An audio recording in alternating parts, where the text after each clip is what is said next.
Наближаються вибори, прокидаються партії. Перед перегонами активізувалася торгівля політсилами. В Україні їх понад 300, але на вибори кандидатів за списками висунула тільки 21 партія. І ще 44 по кілька претендентів в округах. Для чого ж решта політсил? З'ясували сьогодні. Про те, як Наталя Заморська партію купувала. У циклі «Україна обирає раду». Подають ознаки життя тільки перед виборами, коли можна вигідно продатися. Партії є певним інструментом політичної корупції.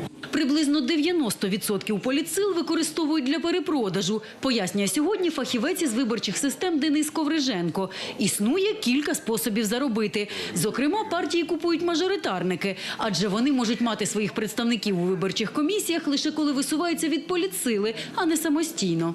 Представництво воно дозволяє забезпечити певний контроль і можливості впливу на прийняття рішень. Певні недоброчесні кандидати намагаються вплинути на результати голосування, тому що від комісії, власне, залежить, як рахуються голоси. Купують партії і для висування кандидатів за списками. Грішать цим переважно новоспечені політики. Адже на момент участі у виборах партій має бути не менш як рік. А її створення з нуля забирає багато часу і грошей. Сплатити до скарбниці 100 мінімальних зарплат реєстраційного збору. А це нині понад 400 тисяч гривень. Зібрати підписи 10 тисяч громадян по різних регіонах. А ще необхідна купа документів. Є певний ринок політичних партій. Наприклад, партію легше не реєструвати з самого початку, а легше просто її перейменувати на з'їзді партії, і вона перейде від однієї політичної чи економічної групи до іншої. Учасники місцевих виборів теж купують партії, бо балотуватися до районних, міських та обласних рад дозволено лише від політсил.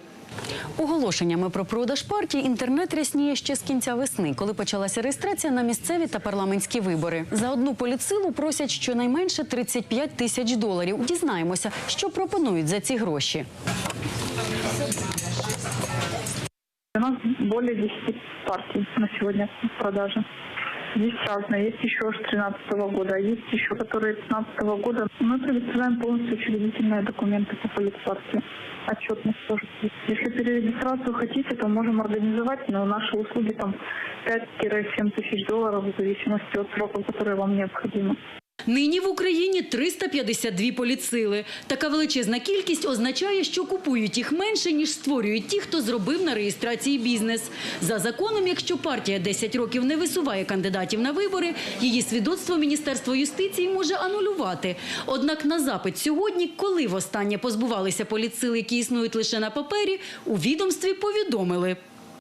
Мін'юст не веде статистичну облікову звітність та не наділено повноваженнями щодо здійснення моніторингу стосовно висування політичними партіями кандидатів на участь у виборах народних депутатів України та на виборах президента України.